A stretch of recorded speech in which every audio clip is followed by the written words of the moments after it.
प्यारे सज्जनों, जो कोई व्यक्ति सत्संग सुनता है, संत महापुरुषों के वचनों को सुनता है, उन पर मनन करता है, उस पर अमल करता है, उसका जीवन सफल हो जाता है। वो आत्मिक उन्नति की ओर निरंतर बढ़ता रहता है। महापुरुषों के वचन जीव के मन पर गहरी छाप छोड़ जाते हैं, जिनके प्रभाव से जीव का आत्म कल्याण हो जाता है। मन विषय रस भोगों से मोहित होकर के बार बार भक्ति पथ से भटक जाता है। इसे निरंतर ही सत्संग के प्रकाश की जरूरत होती है, जो इसे हर क्षण सही दिशा दर्शाता है। तब सभी बंधनों को तोड़ करके जीव अपने चरम लक्ष्य की प्राप्ति करता है। संतों के वचन जीवन में नई रोशनी भर देते हैं। भक्ति पथ पर साधक सदृढ़ होकर के अपने लक्ष्य की ओर बढ़ता है। सत्संग की प्राप्ति केवल बिरले और अत्यधिक संस्कारी अधिकारी रूहों को होती है। सत्संगत की प्राप्ति भाग्योदय की निशानी है। इतिहास में अनगिनत ऐसे उदाहरण हैं जो सत्संग के प्रभाव को दर्शाते हैं। वेदों और शास्त्रों में भी सत्संग की महिमा नेत नेत कही गई है। प्यारे सज्जनों, जो व्यक्ति लगातार सत्संग सुनता है, संत महापुरुषों की चरण शरण में रहता है, उसका जीवन सुखमय हो जाता है। कुछ लोगों को आपने जरूर देखा होगा, जो शुरुआत में तो भक्ति पथ पर दृढ़ता से चलते हैं, संत महापुरुषों के वचनों पर अमल करते हैं, लेकिन धीरे धीरे उनका रुझान कम हो जाता है। सत्संग के प्रति उनकी लगन कम हो जाती है।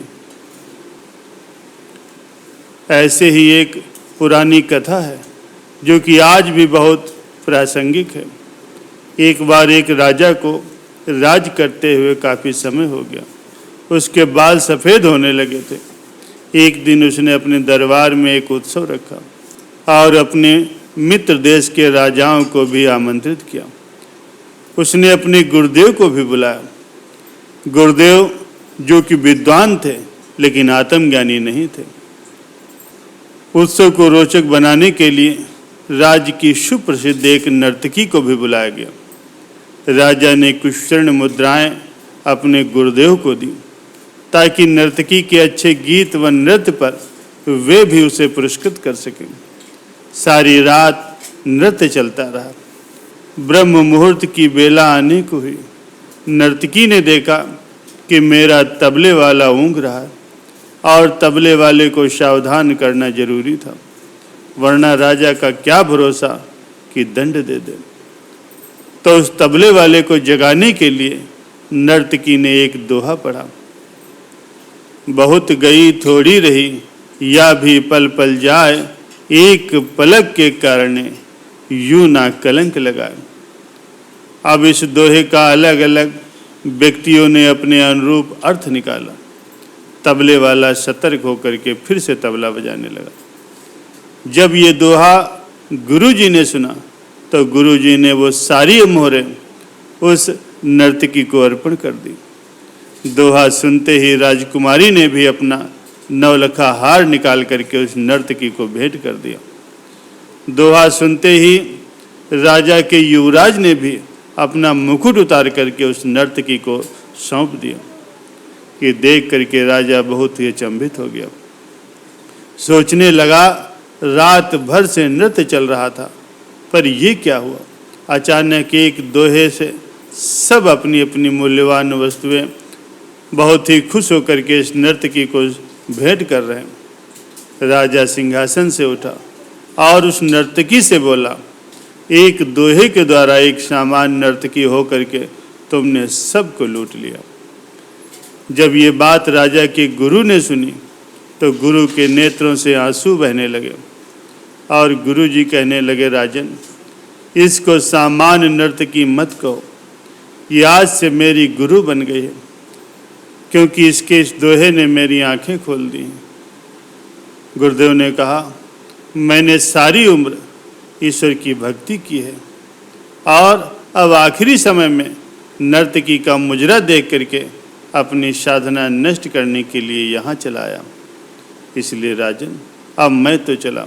ये कह कर के गुरुदेव ने अपना कमंडल उठाया और अपने आश्रम की ओर चल पड़े। राजा की लड़की ने कहा, पिताजी, मैं जवान हो गई हूँ, आप आंखें बंद किए बैठे हैं, आप मेरा विवाह नहीं कर रहे थे।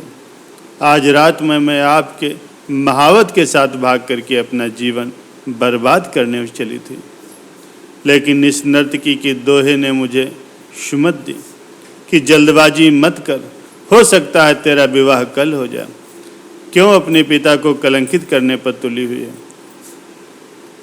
युवराज ने कहा, महाराज, आप वृद्ध हो चले हैं, फिर भी मुझे राज नहीं दे रहे हैं। मैं आज रात ही आपके सिपाहियों से मिलकर के आपको मारने वाला था, लेकिन इस दोहे ने मुझे समझाया कि आज नहीं तो कल आखिर राज तो तुझे ही मिलना है। क्यों अपने पिता के खून का कलंक अपने सिर पर लेता है? थोड़ा धैर्य रख। जब ये सारी बातें राजा ने सुनी तो राजा को भी ज्ञान हो गया, राजा के मन में वैराग्य हो गया। राजा ने तुरंत फैसला किया, क्यों न मैं अभी युवराज का राज तिलक कर दूं। फिर क्या था, उसी समय राजा ने उस युवराज का राज तिलक कर दिया और अपनी पुत्री से कहा, पुत्री, दरबार में आज एक से एक राजकुमार आए हुए हैं, तुम अपनी इच्छा से किसी भी राजकुमार के गले में वरमाला डाल करके पति रूप में उसे चुन सकती हो। राजकुमारी ने ऐसा ही किया और राजा सब कुछ त्याग करके जंगल में अपने गुरु की शरण में चला गया। ये देख करके नर्तकी ने सोचा, मेरे एक दोहे से इतने सारे लोग सुधर गए, लेकिन मैं क्यों नहीं सुधर पाई। उसी समय नर्तकी में भी वैराग्य आ गया। उसने उसी समय निर्णय लिया कि आज से मैं भी अपना नृत्य बंद करती हूँ और हे प्रभु, मेरे पापों से मुझे क्षमा करना। बस आज से मैं तेरे नाम का स्मरण करूँगी, तेरी भक्ति करूँगी।